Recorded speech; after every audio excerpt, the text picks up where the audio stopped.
Prezident İlham Əliyev və birinci xanım Mehriban Əliyeva dekabrın 24-də Ağdam şəhərində ikinci yaşayış kompleksinin açılışında iştirak edib və bura köçən sakinlərlə görüşüblər. Ağdam, Füzuli və Xocavənd rayonlarında prezidentin xüsusi nümayəndəsi Emin Hüseynov dövlətimizin başçısına kompleksdə yaradılmış şərait barədə məlumat verdi. Bildirildi ki, ərazisi 13 hektardan çox olan kompleksdə 11 məhəllə var. Burada 60 bina inşa edilib. Kompleksdə 114-ü 1 otaqlı, 464-ü 2 otaqlı, 536-sı 3 otaqlı, 154-ü 4 otaqlı olmaqla ümumilikdə 1268 mənzil var.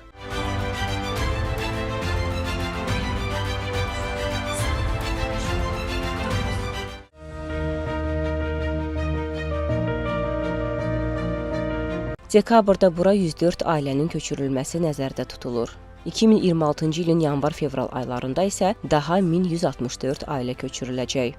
Binalar daimi su, elektrik və sürətli internet xətləri, mənzillər isə istilik və isti su ilə təmin edilib. Kompleksin ərazisində geniş miqyaslı abadlıq quruculuq işləri görülüb, uzunluğu 5 kilometrə yaxın olan daxili yollar çəkilib. İdman və uşaq oyun meydançaları, velosiped zolağı, yerüstü və 1218 yerlik yeraltı avtomobil dayanacaqları yaradılıb.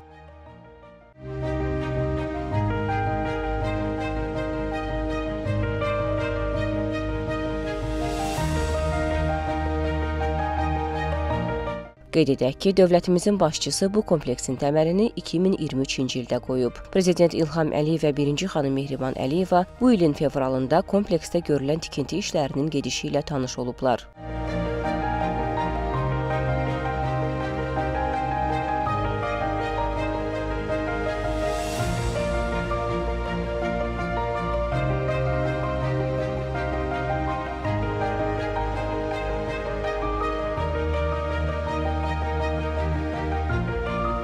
Qarabağın və Şərqi Zəngəzurun bərpasında əsas prinsip müasir standartlara uyğun məntəqələrin qurulması ilə keçmiş məcburi köçkünlərin rahat yaşayışını təmin etməkdən ibarətdir. Bununla yanaşı sosial infrastrukturun yaradılması xüsusilə diqqət mərkəzində saxlanılır.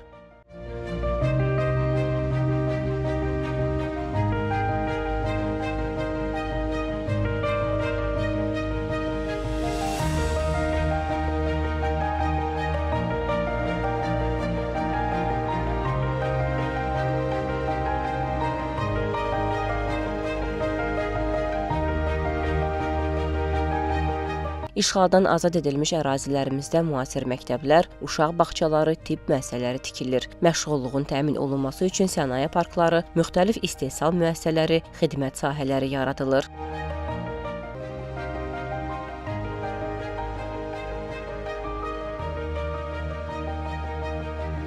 Bütün bu tədbirlər Qarabağın və Şərqi Zəngəzurun qısa müddətdə dirçəldilməsinə, əhalinin dayanıqlı məskunlaşmasına və bölgənin sürətli inkişafına xidmət edir.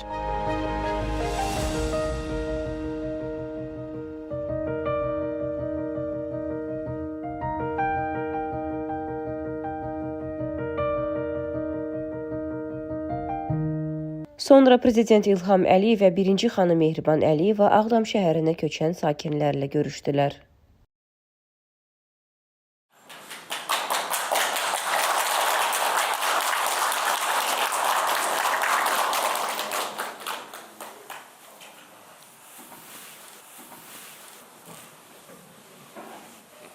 Mən sizi ürəkdən salamlayıram. Bugün Ağdam şəhərinin tarixində çox əlamətdar bir gündür, tarixi bir gündür. Uzun fasilədən sonra Ağdamlılar öz doğma şəhərinə qayıdırlar. Bu münasibətlə sizi ürəkdən təbrik edirəm. Əminəm ki, burada siz rahat yaşayacaqsınız, əmin-amanlıq şəraitində yaşayacaqsınız. Siz buna layiqsiniz. Uzun illər köçkün həyatını yaşamış insanlar üçün bugün Ağdam şəhərində və bütün başqa işğaldan azad edilmiş ərazilərdə yeni, müasir şəhərlər, kəndlər, qəsəbələr salınır və artıq böyük qayıdış proqramının əyani təzahürlərini hər kəs görə bilir. İşğal dövründə Ağdam demək olar ki, urbisidə məruz qalmışdır. Yəni ki, şəhər tamamilə Ermənistan dövləti tərəfindən dağıdılmışdır. Bu, Ermənistan dövlətinin məqsədyönlü siyasəti idi. Bizə qarşı olan düşmənçiliyin bariz nümunəsi idi. Məqsəd də tam aydın idi. Birinci, talançılıq. Çünki bütün binaların daşları bir-bir sökülərək talan edilmişdir. Müxtəlif yerlərdə satılmışdır Ermənistan ərazisində. Digər tərəfdən, Ermənistan dövləti bu bölgələrdə Azərbaycan xalqının tarixi irsini tamamilə silmək istəyirdi. Üçüncü məqsəd isə bu şəhəri elə vəziyyətə salmaq ki, artıq burada yaşayış mümkün olmasın. Azərbaycanlılar heç vaxt buraya qayıtmaq haqqında düşünməsinlər. Ancaq səhv etdilər. Biz, xalqımız bütün bu əzablı illər ərzində bir amalla yaşamışıq ki, öz doğma dədə-baba torpaqlarımıza qayıdaq və qayıdandan sonra bu torpaqları, şəhər kəndləri bərpa edək və Azərbaycan xalqı heç vaxt işğalla barışmamışdır. Əminəm ki, bütün xalqımız o cümlədən keçmiş köçkünlər bilirdilər və inanırdılar ki, tarixi ədalət bərpa ediləcək. Halbuki, Ermənistan, Azərbaycan münaqişəsi ilə məşğul olan hər halda beynəlxalq təşkilatlar tərəfindən bu vəzifəni icra etməli olan qurumlar başqa fikirdə idi. Onlar Ermənistan dövləti ilə işğalçı, talançı dövlətlə həmrəy idilər. Xüsusilə ATƏT-in Minsk qrupunun yaratmaz və anti-Azərbaycan fəaliyyətini qeyd etmək istərdim. Bu qrup 1992-ci ildə yaradılmışdır və o vaxt bizim torpaqlarımızın işğal altına düşməsinin birinci mərhələsi idi və məsələni həll etmə əvəzinə, əksinə bu qrupun və onun həmsədrlərinin məqsədi bu işğalı əbədi etmək, Ermənistana haqq qazandırmaq, Azərbaycan xalqını və dövlətini isə işğalla barışdırmaq idi. Mən 17 il ərzində ATƏT-in Minsk qrupunun həmsədrləri ilə təmasda olmuşam. Onlarla çox saylı görüşlər keçirmişəm və hər dəfə görüşəndə illər keçdikcə görürdüm ki, bunların məqsədi məsələni həll etmək yox, işğala son qoymaq yox, BMT Təhlükəsizlik Şurasının qətnamələrinin icrasına nail olmaq yox, işğalı əbədi etmək idi. Sanki danışıqlar masasında bir tərəfdən Ermənistan və Minsk qrupunun həmsədrləri, digər tərəfində isə Azərbaycan idi. Bax, bu 17 il ərzində sayısız hesabsız keçirdiyim görüşlərin nəticəsi budur. Və hesab edirdilər ki, buna nail olacaqlar. Hesab edirdilər ki, bizi inandırmağa nail olacaqlar ki, biz öz əzəli torpaqlarımızdan əl çəkək. Ancaq yenə də Ermənistan dövləti kimi səhv etdilər. Mən dəfələrlə demişdim, işğal dövründə ki, xalqımız və dövlətimiz heç vaxt işğalla barışmayacaq. Nəyin bahasına olursa olsun, öz doğma torpaqlarını qaytaracaq. Bunu prezident kimi fəaliyyətə başlayandan ilk dəqiqələrdə bildirmişəm. Birinci and içmə mərasimindəki çıxışımda və ondan sonraki dövrdə. Və bu illər ərzində biz bir məqsəd ətrafında birləşmişdik ki, bir nöqtəyə vuraraq xalqımız bu müqəddəs missiyanı yerinə yetirsin. Və 5 il bundan əvvəl şanlı 2-ci Qarabağ müharibəsi və onun nəticələri haqq ədaləti bərpa etdi, bizim hüquqlarımızı bərpa etdi, beynəlxalq hüququ bərpa etdi, bizim milli layiqiyyətimizi bərpa etdi. Xalqımız qan tökərək öz ərazi bütövlüyünü bərpa edib. Ermənistan dövləti bir qarış, 1 santimetr torpaq qaytarmaq fikrində deyildi. Ermənistanın bütün rəhbərləri, müstəqillik illərindəki bütün Ermənistana rəhbərlik edən şəxslər bir qarış torpaq qaytarmaq fikrində deyildi. Biz onları məcbur etdik və xalqımız bütün dünyaya öz gücünü, qüdrətini, güclü iradəsini göstərmişdir. Xalq yumruq kimi birləşdi. Silahlı qüvvələrimiz qəhrəmanlıq, fədakarlıq göstərmişdir. Allah bütün şəhidlərimizə rəhmət eləsin və cəmi 44 gün ərzində Ermənistanı böyür üstə qoyduq.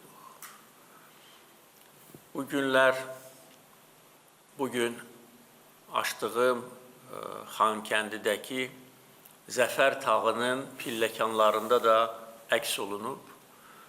Oraya da əminəm ki, siz və bütün Azərbaycan vətəndaşları gedəcəklər, ziyarət edəcəklər.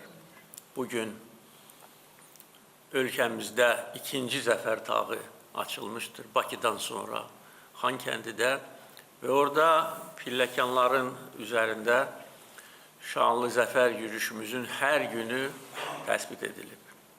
Və hər gün biz irəliyə gedirdik, hər gün şəhər və kəndləri azad edirdik və heç bir qüvvə bizim qabağımızda dura bilməzdi. Halbuki bizi 44 gün ərzində dəfələrlə dayandırmaq istəyənlər min cür təzyiq, təhdid və təhribat törətməyə çalışırdı və hətta törədirdi. Bizi qorxutmaq, bizi dayandırmaq, bizim şanlı zəfər yürüyüşümüzü yarımçıq qoymaq və münaqişəni əbədi etmək bizə qarşı olan qüvvələrin məqsədi buydu. Təbii ki, 5 il keçəndən sonra və biz 2023-cü ildə öz suverenliyimizi antiterror əməliyyatı nəticəsində tam bərpa edəndən sonra artıq bizə qarşı olan qüvvələr yeni reallıqla barışmağa məcbur idilər. Biz onları məcbur etdik. O cümlədən bizim qələbəmizi qəbul etməyənlər, bunu həzm edə bilməyənlər, ermənipərəz qüvvələr məcbur olaraq bugünkü reallıqlarla barışmalı oldular. Ermənistan dövləti bu vəziyyətlə barışmalı oldu və vaxtilə buradan uzaqda olmayan Xankəndi şəhərinin stadionunda Qarabağ Ermənistandır və nöqtə deyənlər Qarabağ Azərbaycandır deməyə məcbur oldular. Yəni, öz xoşu ilə yox, məcbur edən də biz olduq. Xalqımız, dövlətimiz. Yəni, bu tarixi biz heç vaxt unutmamalıyıq. O acı günləri yaşayan yaşlı nəsil təbii ki, heç vaxt unutmayacaq. Gənc nəsil unutmamalıdır. Bundan sonra gələn nəsillər, gələcək nəsillər unutmamalıdır, bilməlidir. Bu tarix həm məktəblərdə, həm ali məktəblərdə, ailələrdə əzbər olmalıdır. Yəni, bu bizim şanlı zəfərimizdir və eyni zamanda bundan sonra sülh içində, təhlükəsizlik içində yaşamaq üçün biz bu tarixi heç vaxt unutmamalıyıq. Biz bilirik bizim dostumuz kim olub, düşmənlərimiz kim olub. Əfsuslar olsun ki, düşmənlərimiz dostlarımızdan bir neçə dəfə çox olub. Amma bugün bizim güclü iradəmiz, siyasi addımlarımız, silahlı qüvvələrimizin güclü olması artıq tamamilə yeni mənzərəni ortaya qoyur və döyüş meydanında qazandığımız qələbəni 5 il bundan əvvəl, biz 2 il bundan əvvəl antiterror əməliyyatı nəticəsində tam əldə etdik və ondan sonra keçən 2 il ərzində bütün beynəlxalq təşkilatlarda bunu təsdiqlədik. Və Mənfur Minsk qrupunun da tarixin arxivinə göndərilməsi də məhz bizim təkidimizlə olmuşdur. Bu ayın əvvəlində rəsmən Minsk qrupu və ona bağlı olan bütün təsisatlar ləğv edildi. Bu da bizim tələbimiz idi və Ermənistan tərəfi demək olar ki, 5 il ərzində buna müqavimət göstərirdi. Ancaq yenə də deyə bilərəm ki, bizim iradəmizin qarşısında heç kim dura bilməz. Bugün yeni reallıqlar dünyanın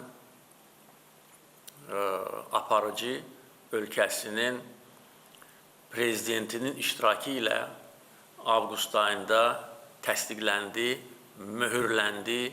Bizim qələbəmizin çox böyük və güclü mühürü də vuruldu. Onunla da separatçılığın, bizə qarşı olan ərazi iddialarının, anti-Azərbaycan qüvvələrin bizə qarşı olan açıq soyuq savaşının artıq sonu gəldi. Separatçılığın kitabı bağlandı və Azərbaycan xalqı artıq bir neçə aydır ki, sülh içində yaşayır. Bizim xalqımız böyük fəlakətlə üz-üzə qalmışdı. Bilmirəm, dünyada buna oxşar ədalətsizliklə üzləşən xalqlar var, yoxsa yox, bəlkə də var. Amma son illərin tarixində ən böyük ədalətsizliklə biz üzləşmişdik. Çünki torpaqlarımız işğal altına düşdü. Belə hallar dünyada var. Biz nə birinci idik, nə də sonuncu, amma bütün belə hallar olduğu vaxtda beynəlxalq təşkilatlar, böyük dövlətlər və müxtəlif ölkələrin siyasi dairələri bu işğalı qınayır, işğalçını məcbur etmək üçün müxtəlif üsullardan istifadə edir, sanksiyalar tətbiq edir və bunu biz görürük. İndi yaxın tariximiz bunu göstərir. Ermənistan-Azərbaycan müharibəsi zamanı və müharibədən sonra atəşkəs dövründə beynəlxalq təşkilatlar düzgün qərar qəbul etsələr də bu qərarların icrası üçün bir addım belə atmayıblar. Burada bu təşkilatların, böyük dövlətlərin riyakarlığı, necə deyərlər, özünü bariz şəkildə göstərir.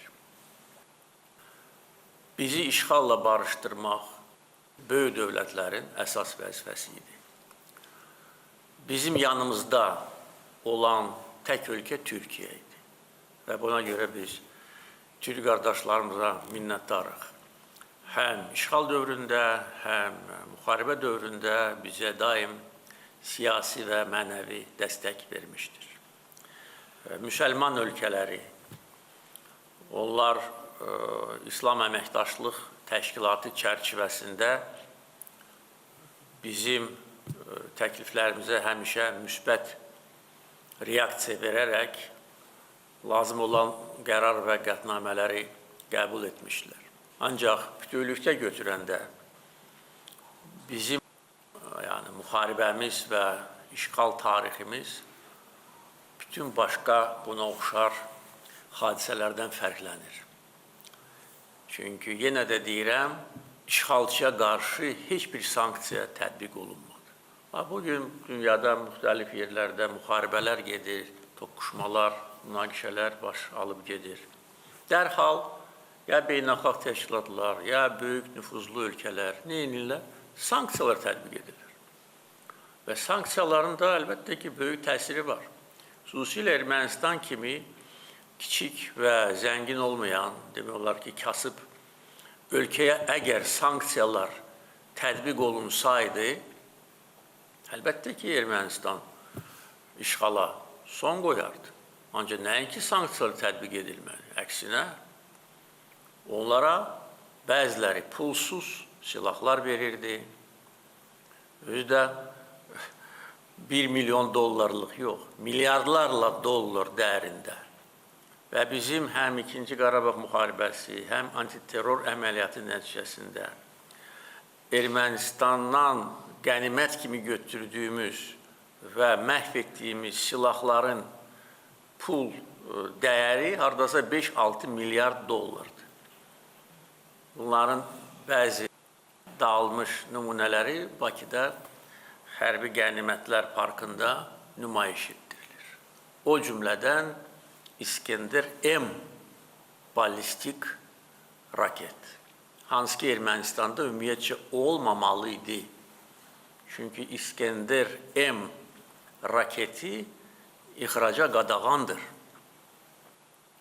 İxraca açıq olan, əgər belə demək mümkündürsə, İskəndər E, yəni eksport növüdür. İskəndər M raketi necə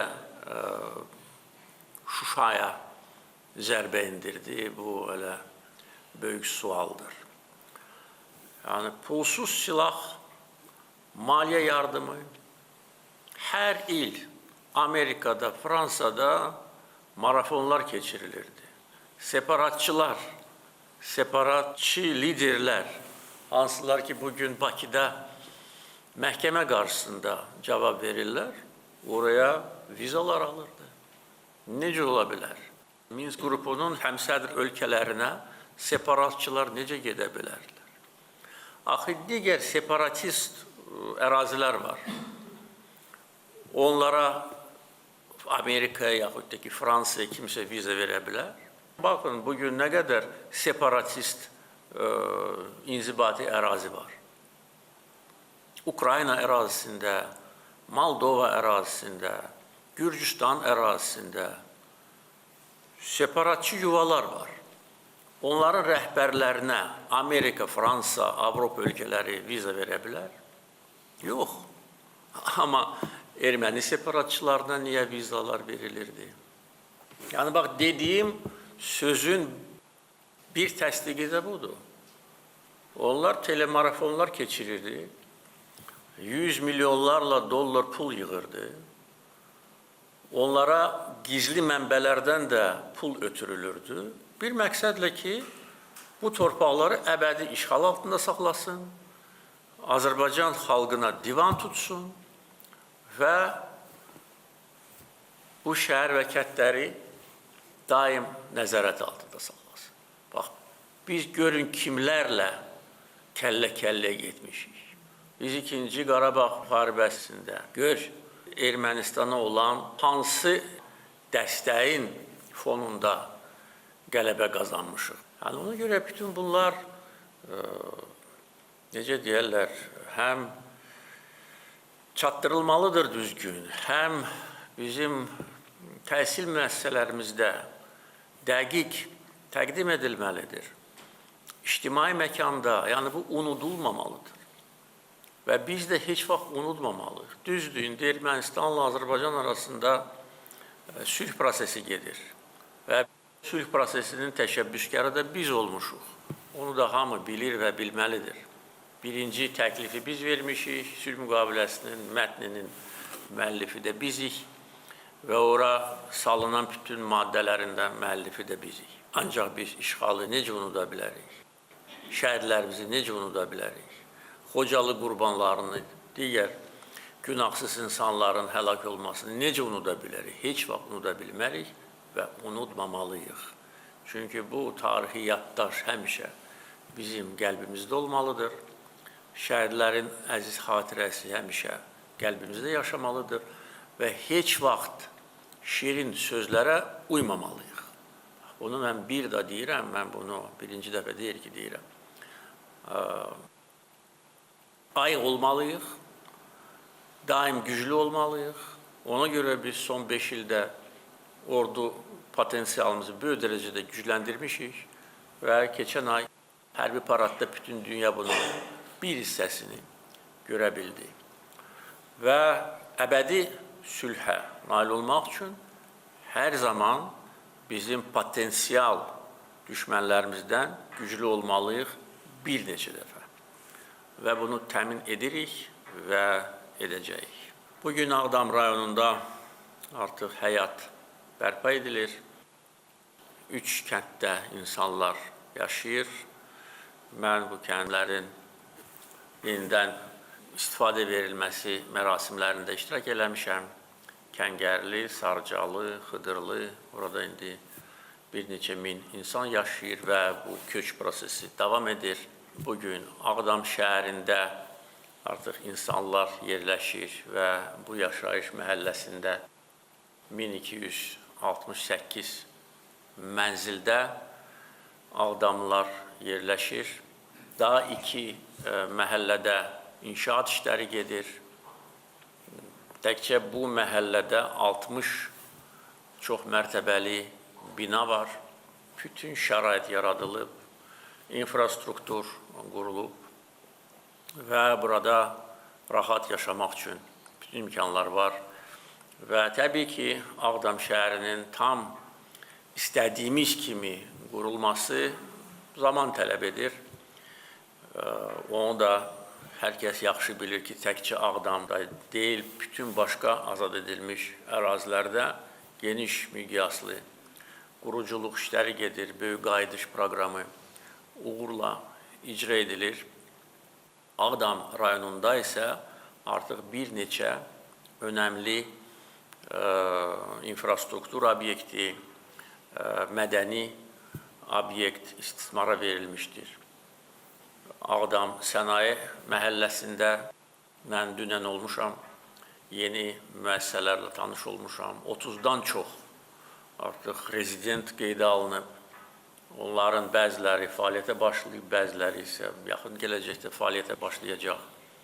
Ağdam ölkəmizin böyük sənaye şəhəri olacaq.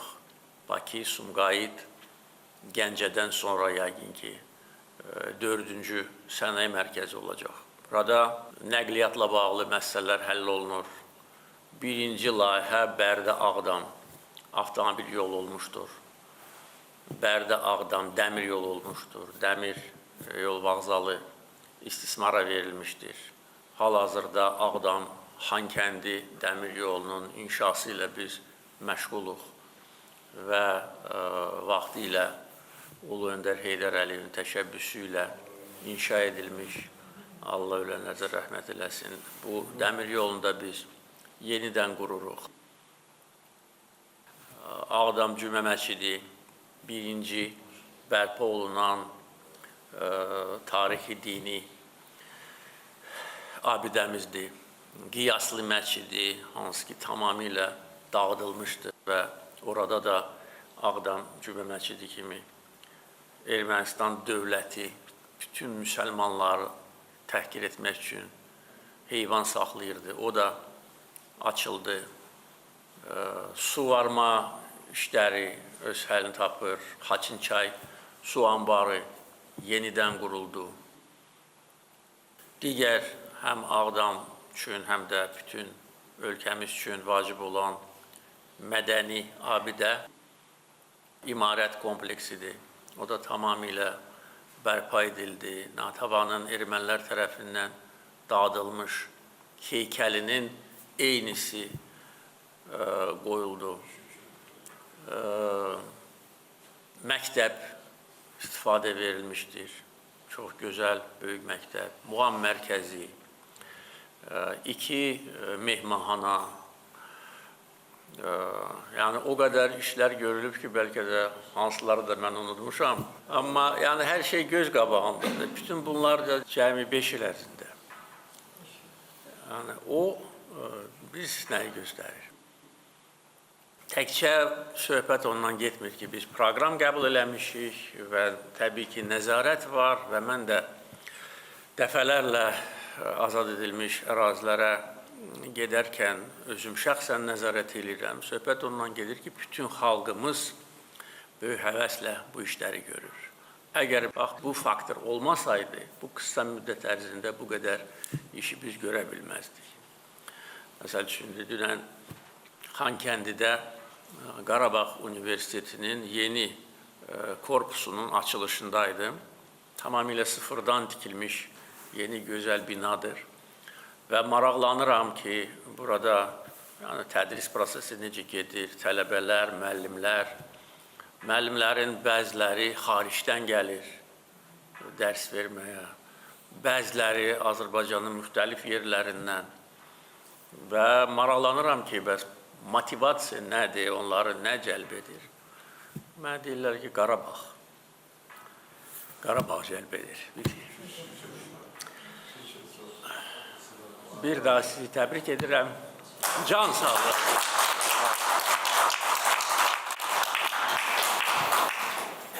Cənab Prezident, bugün Ağdam cəmaəti üçün iki qat bayramdır. Həm sizin doğum gününüzdür, həm Ağdam şəhərinin açılışı günüdür. Sizin bu prezidentlik dövrümüzdə nə söz vermişdiniz, onu hamısını vaxtında yerinə yetirdiniz və bizi 30 illik Ağdam həsrətindən qutardınız. Allah sizə uzun ömür, can sağlığı versin. Mən bir ziyalı kimi, bir şəhid atası kimi, Qarabağ veteranı kimi, öz adımdan və bütün Ağdamlılar adından sizə uzun ömür, can sağlığı və fəaliyyətinizdə uğurlar arzu edirəm. Sağ olun. Allah sizə ömür versin. Salam, əziz prezident, xoş gəldiniz, Mehriban xanım. Siz həmişə xalqın arasında görmək bizim üçün böyük fəxridir. Bizi çox sevindirir, qürur verir. Ağdamlılar adından sizi təbrik edir. Uzun ömür, can sağlığı arzulayırıq. Bizə qürur verir ki, siz həmişə xalqın arasındasınız. Çox sağ olun, var olun. Sizə təşəkkür edirik Ağdamlılar adından. Milli qəhrəmanımız Allah verdi var olun, həyat yoldaşı. Təşəkkür edirəm, sağ olun. Təşəkkür edirəm. Mən təqdimat edeyim, ruhani şair, Ağdamdan din xadimi Hacı Fərman Azancı. Cənab Prezident, əvvəla sizlərin üzərinə Allahın salamı, rəhməti və bərəkəti olsun ki, bu günləri o qədər bizim ürəyimiz açılıb ki, biz Quzanlıdan bu günləri bura gələndə and olsun Allaha elə bilirdik ki, Kəbəni ziyarət eləməyə gəldik. Kəbəmiz də Ağdam bizim, qibləgahımız da Ağdam bizim. Bu günləri, bütün bunları bizə bəxş eləyən sizin müzəffər ordunuz, qalib, necə deyərlər, ordu, şəhidlərimiz, döyüşən oğlanlarımızdır. Allah xudavəndə aləm sizlərdən razı olsun. Allah şəhidlərimizə rəhmət eləsin. Qazilərimizə can sağlığı versin. Mən nəyi demək istəyirəm? Bayaqları məscidin adını çəkdiniz, Ağdam məscidi. Mənim yadıma nə düşdü? Ermənilər, mənfur ermənilər orada donu saxlayırdılar. Orada siz gəldiniz, oranı bərpa elədiniz. Bu günləri həmən məsciddən azan səsləri ucalır. İnsanları doğruluğa, dürüstlüyə, Allaha doğru dəvət edir, ibadətə, itaətə dəvət edir. Siz orada o məscidin qabağınızda durdunuz və dediniz ki, Qarabağ Azərbaycandır. Bu elə-belə məsələ deyil. Ondan əlavə bu günləri Ağdam dirçəlir, sıfırdan baş, 5 il müddətinə o qədər işlər görülüb ki, təsəvvür edin bu boyda binalar, məktəblər, Ağdamın simvolları olubdur. Biz Ağdamlıların ürəyində nisgil idi, yaşamışıq bunu. Təsəvvür edin, imarət kompleksi, çay evi bu günləri göstəriş vermişsiniz, ora bərpa olunur. Çay evi Ağdamın simvollarından, çörək muzeyi, ondan sonra məscidimiz, mədəniyyət inşallah durur orada, inşallah o da olacaqdır. Yəni bütün bunların həyata geçməyi, bir nömrəli məktəbimiz bizim, mən Ağdamın özündənəm, biz burada uşaqlığımız hamısı bu yerlərdə keçibdir. Bu günləri bizə bunu qaytarmaq, bizə bunu vermək, bu elə-belə məsələ deyil. Yəni, biz sizə 210 minlik Ağdamlılar adından ürəkdən təşəkkür edirik. Allah sizdən razı olsun. Allah sizdən razı olsun. Biz buraya yığılmışıq. Şəhidlərimizin ruhu şad olsun, qazilərimizə Allah kömək olsun. Allah sizə də can sağlığı versin. Ad gününüzü təbrik edirəm. Yoldaş prezidentimiz, başınıza dönüm sizin. Bu qədər ürəkdən. Belə nətər deyim, Allah sizə can sağlığı versin. Bu torpağın üstə bugün burada durmuşuqsa, bugün nə bu yaşımda, 83 yaşım var. O vaxtı çəkilişdə onda yəqin yadınızda olar. Onda deyil 79 yaşım var idi də. İndi 83 yaşın içində bu günü Allah Teala məni sizinlə birlikdə, bütün xalqımla birlikdə, adamlarla birlikdə mənə nəsib eləyirsə, çox şadım, çox şükür.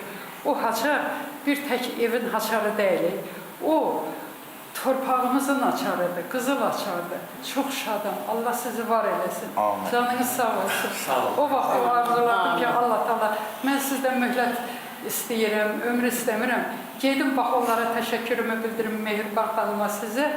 Bu torpağımın alınmaq günümüz münasibəti ilə.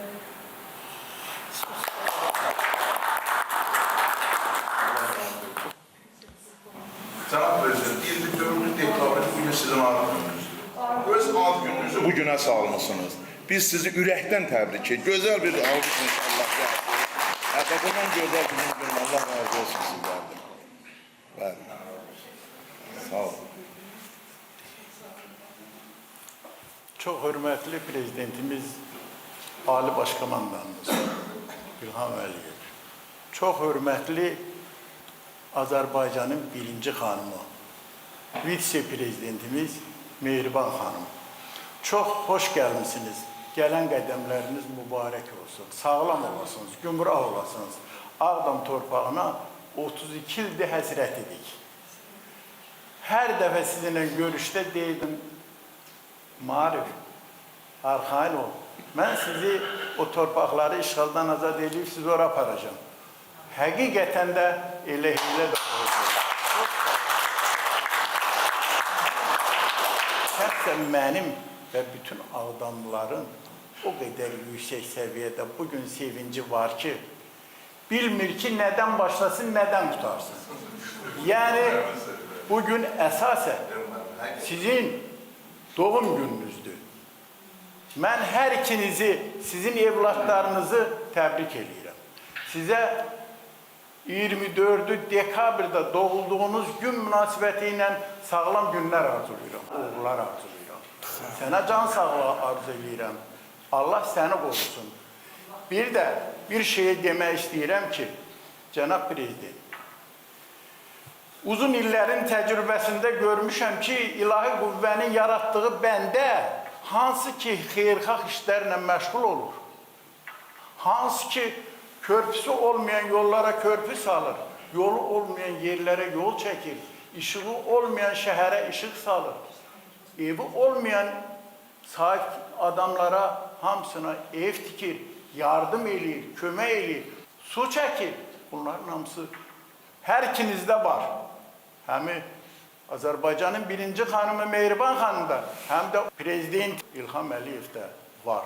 Ona görə ki, siz ulu öndərimiz Heydər Əliyevin evladısınız və onun tapşırığı ilə, onun varisliyi ilə siz Azərbaycanı həmişə qoruyursunuz.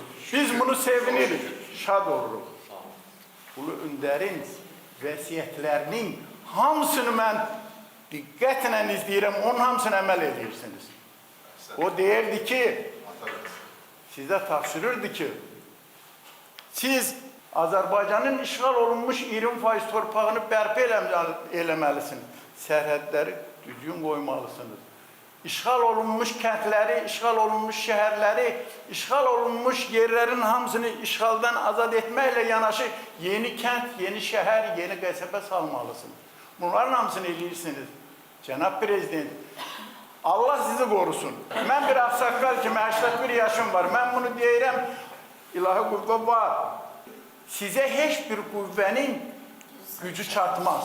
Ona göre ki bu deyilen işlerin hamısını siz İlham Əliyev, Heydaroğlu, onların hamısını ürəkdən yatmadan, dincəlmədən, əziyyət çəkə-çəkə hansı yerdə, hansı rayonda təməl qoyursunuzsa onun icrası ilə, onun açılışında iştirak edirsiniz.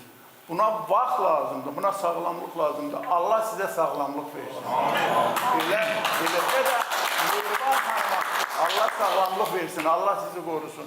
Siz Azərbaycanın 20% torpağını işğaldan azad elədiniz. 32 ildə Ağdam üzünə həsrət edik biz. Şəxsən mən hər dəfə sizinlə görüşəndə, hər dəfə görüşdə deyirdin ki, tələsmə, mərhələ onu gətirib çatdıracağım. Mehriban xanım deyirdi o sözü. Doğrudan da şükürlər olsun bugünkü günə ki, siz onu həyata keçirə bildiniz. Elə qüvvələrlə rastlaşırdınız, qabaqlaşırdınız ki, mən Əğusda durub o televizorun qabağında saatlarla onu gözləyirdim ki, görüm nə cavab alınacaq. Ona elə cavab verirdiniz, mat olur. Ona elə cavab verirdiniz ki, o sizin sözünüzdən dönə bilmirdi sizə, baş əyirdi. Bütün dövlətlər, bunların hamısı Azərbaycanın milli qurucusu Heydər Əliyevin təcrübəsi idi. Onun vəsiyyəti idi. O, Azərbaycanın yüksək səviyyədə memarı idi. Hər dəfə onunla görüş keçirəndə mən dünyanı elə bilirdim, dünya bizimdir. Elə bilirdim ki, həyat bizimdir. O hakimiyyətə gəlməsəydi Azərbaycan yoxudur. O hakimiyyətə gələndən sonra biz dirçəldik. Biz ondan sonra müəyyən yerlərdə tanındıq. Həm də deyirdilər ki, dünyanın hər yanında deyirdilər ki, Heydər Əliyevin Azərbaycanı. O tanıtmışdır. İndi də sizin mərdliyiniz, qoçaqlığınız, sizin güclü rəhbərliyiniz hesabına, o şəhidlərimizin gücü ilə, qazilərimizin gücü ilə, müharibə veteranlarımızın səyi ilə biz həmin o işğal olunmuş torpaqları sizin rəhbərliyinizlə hamısını əldə etdik. İndi gözəl şəhər salırsınız. Sizə uzun ömür arzulayıram, sağlamlıq arzulayıram. Arzu eləyirəm ki, heç bir pis qüvvələr sizə toxuna bilməsin. Biz onu, həmişə biz onu deyil. Bütün Ağdamlar sizi sevir. Bütün Ağdam cəmaatının o balacasından tutmuş böyüyünə kimi sizi dəstəkləyir. Hər dəfə söhbət düşəndə deyir, Allah İlham Əliyevə dəyməsin. Allah Mehriban xanıma dəyməsin. O Azərbaycanın birinci xanımıdır. O Azərbaycanın vitse-prezidentidir. O gözəl, yaxşı kömək edir İlham Əliyevə. Mən arzu edirəm ki, Ağdamlar arzu edir ki, o balaca Heydarımız həmişə sağlam gümrah olub Azərbaycana rəhbər təyin edilsin. Sizin özünüzün yetişdirməniz olsun, özünüzün kadronuz olsun. Necə ki, Ulu Öndərimiz Heydər Əliyev sizi yetişdirib, onun vəsiyyətlərinin hamısına əməl edirsiniz, özü də yüksək səviyyədə. Hər evladın işi deyil. İndi siz o balaca Heydər Azərbaycanın rəhbəri olsun. Onunla fəxr edirik biz. Sizinlə fəxr edirik biz. Sizi sevirik, sizi dəstəkləyirik. Bütün Ağdamların adından deyirəm, bütün öz komandamızın adından deyirəm.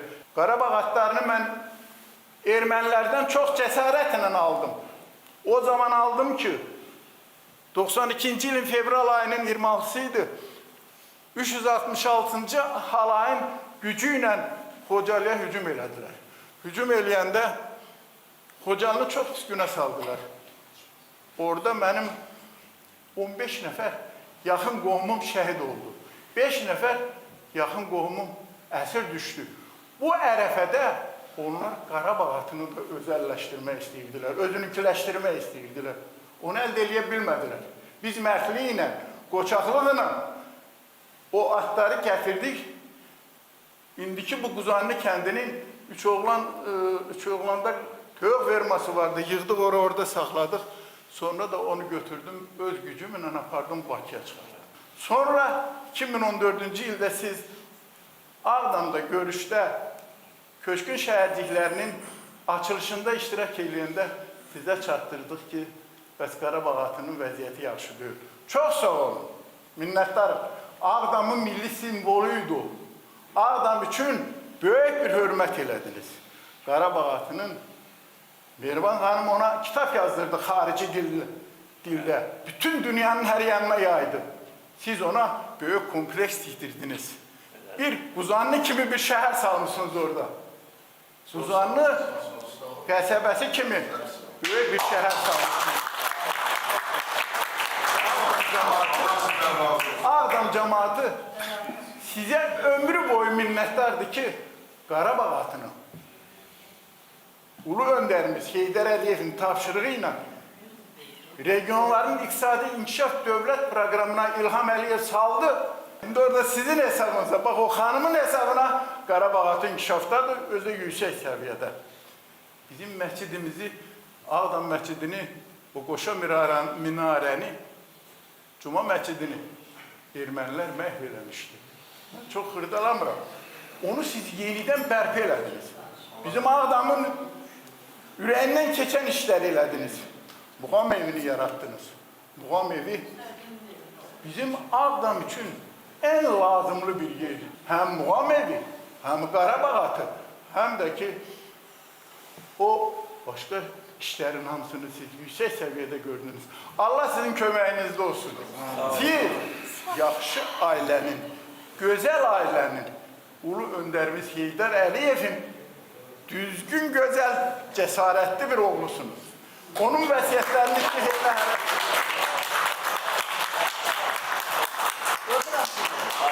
bütün adamların adından size öz təşəkkürümüzü, minnətdarlığımızı bildiririk. Biz seni sevirik. Çok sağ olun. Senin bütün uşaqlarını da, balaca Heydar'da sevirik. Senin arxancan hara desen gitmeye hazırım.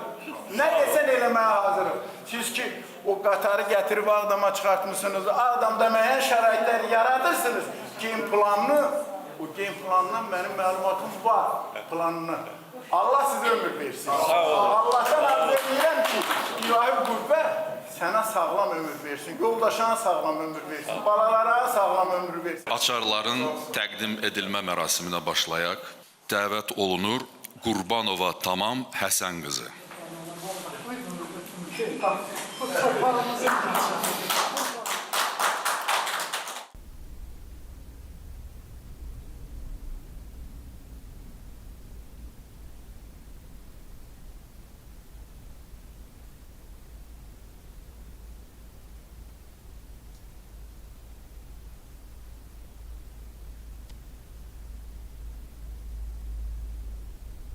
Bağırova Validə Hümbət qızı.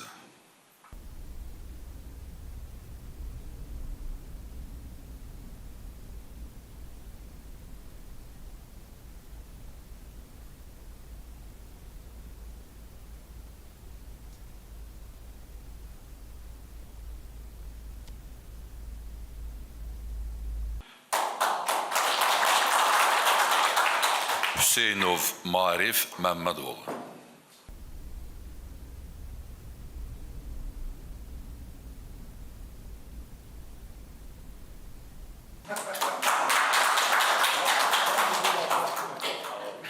Azərbaycanı yaşatdın. Çok sağ olun. Təkcə Ağdamı yox. Ağdamın əhalisi səni çox istəyir. Çox Sənin sağ ol. arxanda öz nətərlə ürəyin istəyən qədər sənə köməyi var. Öpürəm səni. Öpürəm səni. Bizim de Eyvazxan Bəlidə də Allah gözəl qorusun. bir mərkəz yaradacağıq. Sağ ol, bilirəm, bilirəm. Yani atın əsl vətəni oradır da bilirsin. Oradır. Amma inanın ki, o nəslin korlanmasının qarşısını alan birinci növbədə Ulu Önderimiz Heydər Əliyev oldu. Ama İsyan siz nətər o vaxt çıxartmasaydınız, vaxtları onlar batacaq. Erməni sevinəcəkdi. Deyəcəkdi Qarabağda bizim belə Qarabağ atlarıdır. Öpürəm sizi. Sağ olun. Çox sağ olun müəllim. Sizə uzun ömür arzulayıram. Balalarınız xoşbəxt olsun. O balaca Heydər sizə həmişə dayaq olsun. Balaca Heydər artıq böyük. Ay Allah! Allah siz dediniz. Çok xoşbəxt olsunlar. Balalarıyla xoşbəxt olsun. O cümlələri. İki uşağı var. Allah! İki oğlum. Siz baxiyeli olmalısınız. Siz yerdə şəxsiyyətsiniz. Siz Azerbaycan'ı bütün dünyada tanıdırsınız. Siz o Polat yumruğunuzla siz elə cəsarətli, elə komandanlıq edirdiniz ki, siz həyatda heç vaxt udulmazsınız. Siz xeyirxah adamsınız. O da sizlə. Yaradırsınız, xalqı yaşadırsınız, xalqa çörək verirsiniz. Bunlar hamısı sizin qanınızda var. Sizdə varsa o xalqda Zeynalov Novruz Xankişioğlu.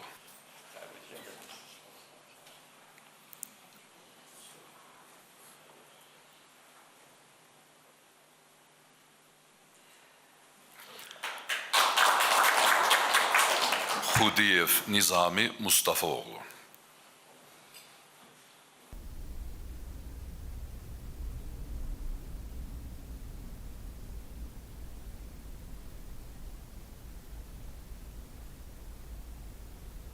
Hüseynova Əfruz Naib qızı.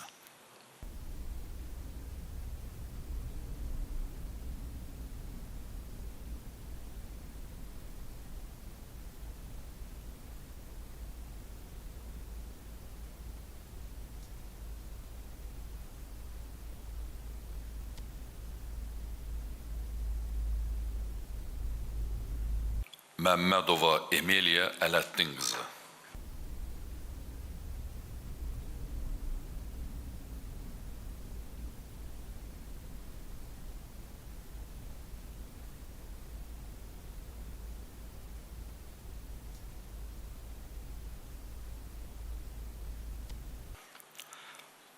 Allahverdiyev Ayaz Tahiroğlu.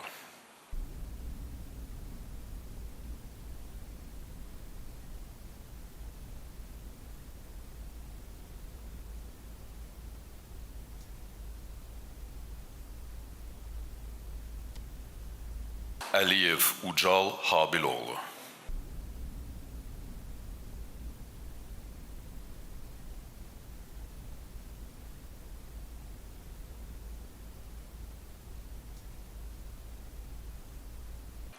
Quliyeva Aybəniz Sabir qızı.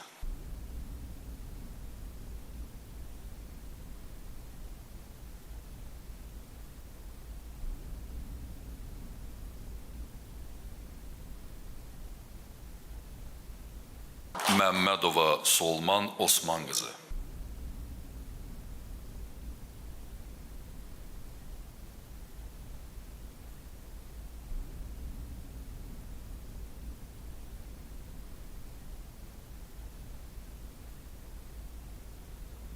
Quliyev Rabil Əhədoğlu.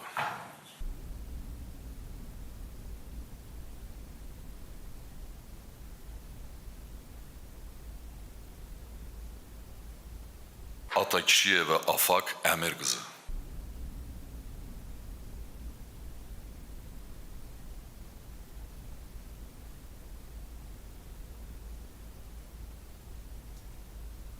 Məmmədov Fərman Əhmədoğlu.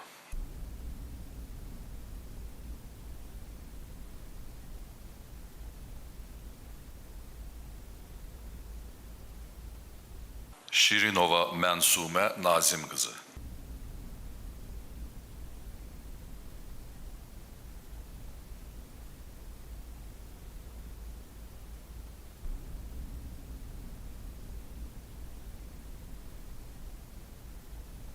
Umudov Hüseyn Bəbiroğlu.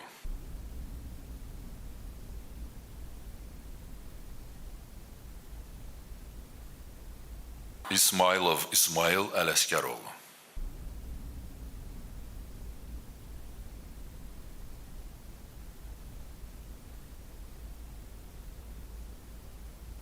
Kərimov Vüsal Aqiloğlu.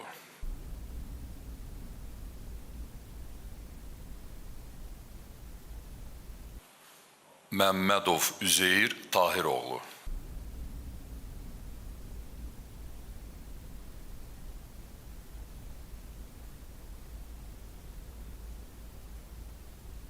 Və Məmmədov Mahir Nizamioğlu.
ad gününüzü təbrik edirəm.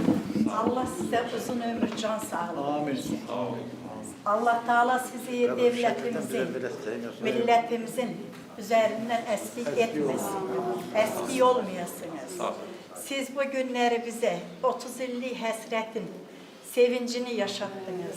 Doğma vətənimizə qayıtdığımız üçün sizə minnətdarlığımı bildirirəm. Allah sizi korusun. Çox sağ olun. Biz anaların xeyir duası həmişə sizin üstünüzdə olsun. Cənab Prezident, sizin bu günləri doğum günü münasibətilə burada cəmaatla görüşməyiniz elə bilginən ki, Ağdamın bir çəttini, cəmaatı ürəyini genişləndirdi.